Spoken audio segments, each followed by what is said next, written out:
continuing on where we left off, talking about the significant events since the 10th hour began 1990, right? 10 years later, it says, on September 30th, 2000, unexpectedly, on Rosh Hashanah of that year, and again, unexpectedly, the klal, the rule of thumb that we always follow here, Me'es Hashem Haisa Zos, Hini Vas Beinenu. This is from God, that which is wondrous in our eyes. So if things happen suddenly, pitom, for reasons that we can't actually explain, so that's already showing overt, direct hashgacha prat is a message from Shemaim. So unexpectedly, on Rosh Hashanah of that year, of 2000, the second stage of the Intifada began. In spite of all the concessions, I mean, the Jewish people were going out of their way to try to make peace with the Arabs, in spite of all the concessions that we were trying to make and giving up, and we had no right to, because these people don't even want peace, and they're terrorists, and they have no right to the land, but still, out of our way to show the world and to show the leftists that it's not going to work. Right, we made concessions being made with Israelis. The terrible and shocking lynching of 2 Israeli soldiers in Ramallah took place on October 18th during Sukkot of that year, greatly weakening the open hand of Ehud Barak. He was the one who all of a sudden, pitom, went out to Camp David to meet with Arafat and basically gave over to him in a silver platter almost everything he asked for, at least a tremendous amount. Even the Arab nation were telling Arafat, accept it, take it, to start, the beginning.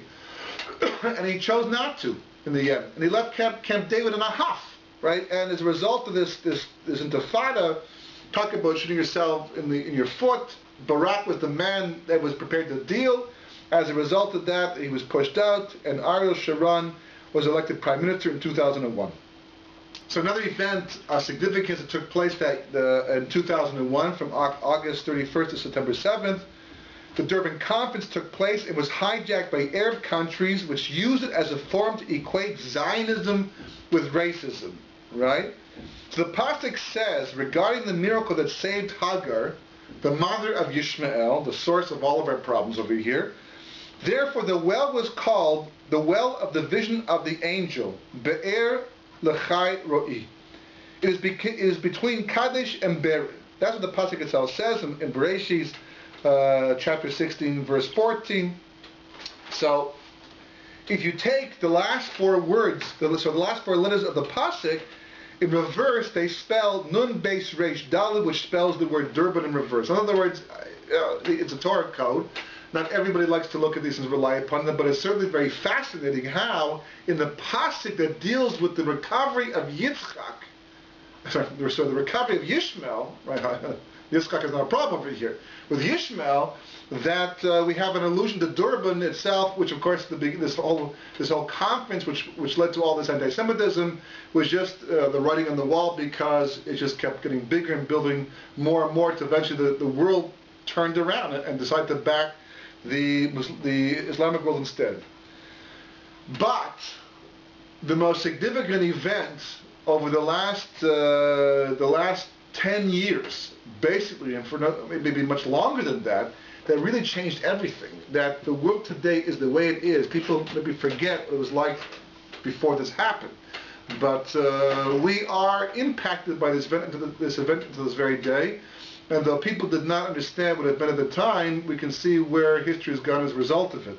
So, 4 days after the conference ended in Durban, 19 Arab terrorists hijacked 4 American commercial jets and crashed 2 of them into the World Trade Center, killing just under 3,000 people and destroying both towers. A 3rd was crashed into the Pentagon, while the 4th, on its way to the White House, was forced down by passengers crashing in a Pennsylvania field. According to the reports, that's what happened. There's questions to be asked, exactly what took place, and all kinds of conspiracy stories, but that's the simplest explanation, the simplest version of the story of what took place. The attack shocked the world, closed the border between Canada and the United States, and shut down the stock market for 4 days, further complicating an already depressed economy. It has become one of the most significant turning points in recent history, resulting in a war in Afghanistan and Iraq, continually heightened security around the world, and increased insecurity for the Jews in America, and by now all around the world. Okay, this is written, about 5 years ago.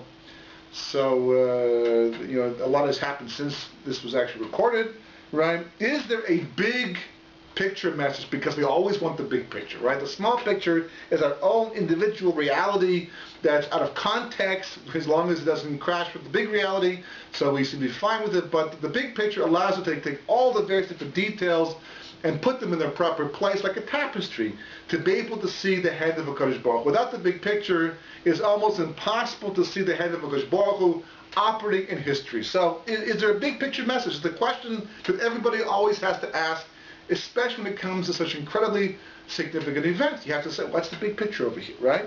To begin with, from the moment the first plane hit the first tower until the collapse of the second tower, the time lapse was 103 minutes, okay?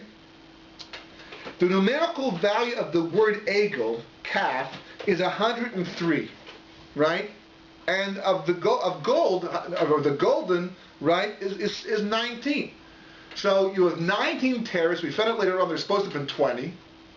One didn't make it, so it turned out, divine purpose, there were 19 terrorists, or 19 recorded terrorists. Later on, they weren't even sure they were in the end, but that's the number that came up. It took 103 minutes for both buildings to collapse. The first time ever in history that steel buildings collapsed because of fire, and not since then as well.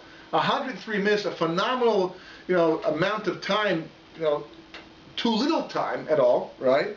And the gematria of Egel Zahav, the golden calf, is 103 and 19. Significant, been pointed out, right? Because if anything represented the ideology of the golden calf, it had to be the World Trade Center. It's the symbol of American materialistic success, right? Which of course the Jews very much have become involved with. We've been absorbed into that culture to a large degree, right? If anything, it symbolized the essence of Esav's culture, love of materialism, and desire for comfort. It was the golden calf, right? So as it says, Yaakov looked up and saw Esav approaching with 400 men. He then bowed down 7 times as he approached his brother. Esav ran to meet them. He hugged Yaakov and throwing himself on his shoulders, kissed him. They wept.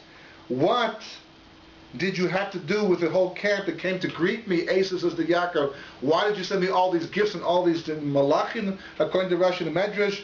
It was to win favor in your eyes, says Yaakov. I have plenty, my brother, says Esav. What is yours remain yours, right? So Yaakov says, no, you keep the gift. Please accept my gift as a welcoming gift that has been brought to you. God has been kind to me, and I have all that I need. So Rashi explains this is the paramount of the paradigm of all confrontations. The main interaction of Yaakov and Esav that was building for 36 some odd years, right, and all through history, and it does not become a physical fight. He fought with the Malach physically the night before, but the actual confrontation between Yaakov and Esav is not physical, it's ideological in the end, right? And Esav uses the words yesh li rav, I have a lot, I have bank accounts, I have stocks and bonds, I have land, I've got a tremendous amount of wealth that I've compiled mostly illegally, right, through stealing and pillaging, but I have it, it's mine, right, some through business as well. And Yaakov says, yesh li kol, yesh li rav versus yesh li kol, right, that's what this is over here. It says Rashi that Yaakov says, I have all that I need. Hashem will supply me with all my needs. I don't need more than this. But Esav spoke, b'derech gaiva, with pride. I have plenty. So for Esav, it's always a question of quantity. Quality sometimes as well, but quantity, it's how much you have. Look at the world, billions upon billions of dollars. People, it's not enough to be wealthy, comfortable, you have to be a millionaire. And not just a millionaire, but a multimillionaire. And not just a multimillionaire, but a billionaire in the end. It's all about quantity. And Yaakov is about, yesh li must speak, I have enough in the end, right? So the Twin Towers represented the American dream, which is the idea you can have more, you can have more and have more in the end. In modern times, it might as well have been the World Trade Center, whose other name, ironically, was the Twin Towers, as in Yaakov and Esav, Twin Towers, so to speak. So shkachically, The Torah code, because there was a major Torah code that came up at that time, has remarkable hints to various different aspects of the attack and appears in Parshas Chukas, right? The main Torah code for the World Trade Center being destroyed, and there's a tremendous amount of hints and the words that work out phenomenally in the grid, happens to fall in the Parsha dealing with the red heifer. And as Rashi points out, the red heifer, the paraduma, is the antidote for the Egel Zahav, for the golden calf, which is very, very, very fitting and very, very, very hashkachatik in the end, right? So, and the Brisker Rav points out in the Haggadah of Pesach, it is this mitzvah, the paraduma, which is the key to the final redemption of a Galus Edom, because just like, Edom is red, the paraduma is also red, right? So the Torah says, when it came time for her to give birth, she had twins. The first one came out all red, red all over like a fur coat, and they called them Esav.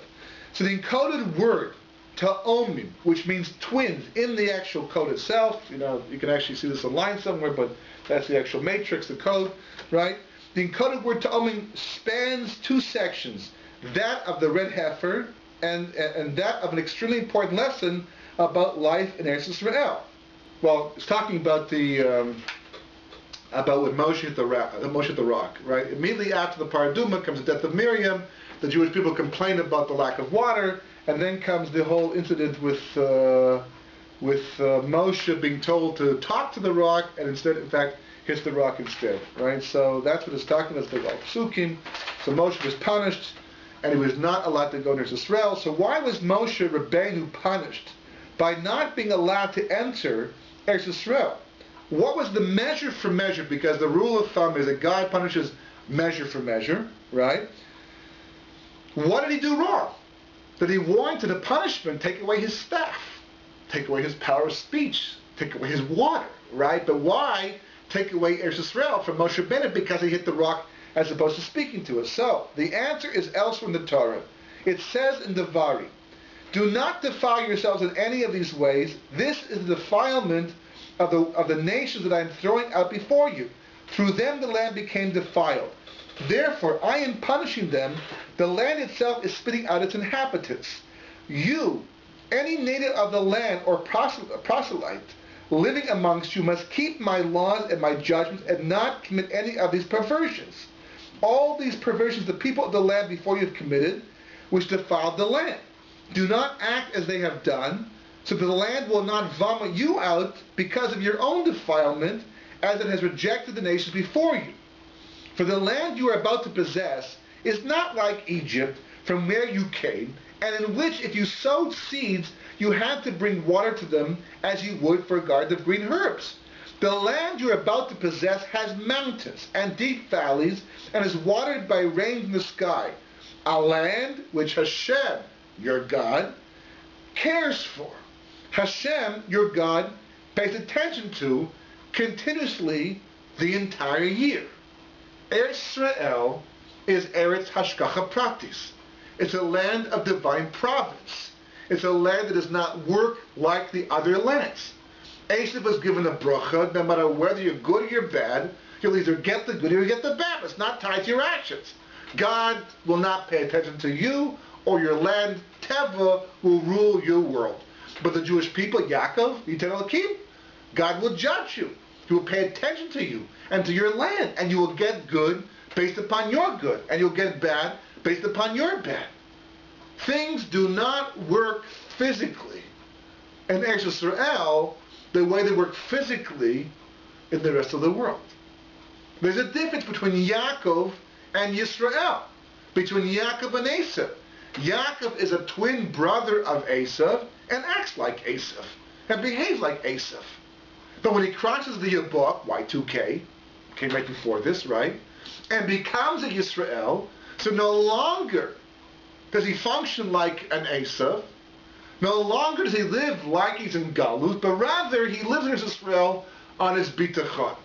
In other words, as the Rambam points out in Parish Mishnayos in Brochus, that HaKadosh Baruch Hu, the Shema is telling us, it's a promise from Hashem, that if you will make a point of living on a high spiritual level, I will take care of your gashmis, of your materialism, of your physical reality, of your sustenance. You'll have enough.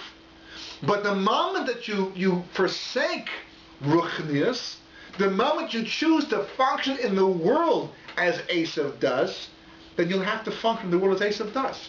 Don't look to me for miracles. Whatever physically happens to them is going to physically happen to you. Talking to the rock is spiritual.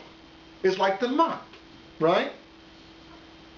The miracle happens because of the kesher between us and Hashem. We're connected. So therefore the physical results. The water comes in the rock. An impossible situation, because Baruch can do whatever he wants. Miracles happen for the Jewish people all the time, especially in Israel. It's no different than warding off and heading off and keeping out 360 million enemies. Totally impossible situation. Bringing water from a rock, making the desert bloom. It's all L'malam Tefa, right? And since Moshe Rabbeinu failed to teach the lesson by striking the rock instead, which is physical, and gives the impression that to survive in Eretz Israel, it may be a miracle to bring water from a rock by hitting it as well. There's no question about that. But still there's a physical action involved. So for not teaching the main lesson for living in Eretz Israel, at that time, he was punished by not being able to go in. So this way, if the Jewish people could not learn the meaning, the message, through the proper action by talking to it, at least they would learn what was supposed to have been learned by the punishment itself. But there's a big difference. It doesn't impact you the same. You can't integrate the same way that method of teaching versus the actual experience of seeing the water come from the rock because you spoke to it. So the whole issue is about Eretz Yisrael. And this is how the Talmud and Kabbalists explain the unique relationship between the following things. 3 wonderful gifts were given by the Holy, blessed is He, to the Jewish people, and all of them were given through hardship. They are Torah, Eretz Yisrael, and the world to come. In other words, Eretz Yisrael is a gift from God like Torah and the world to come. And as such, it is an expression of God's love for His people. To reject a gift is to reject the relationship, which is why the spies angered God so much. In spite of the fact that every intention, the Muradli, of living by Torah in the Midbar and keeping the mitzvahs, because Baruch Hu still rejected them. So the Gemara in Pesachim says, 3 inherit the world to come, a Jew who lives in Eretz Yisrael, etc., etc., but that's one of the key things over here. This is because Eretz Yisrael, unlike any other land, fosters closeness to HaKadosh Baruch Hu.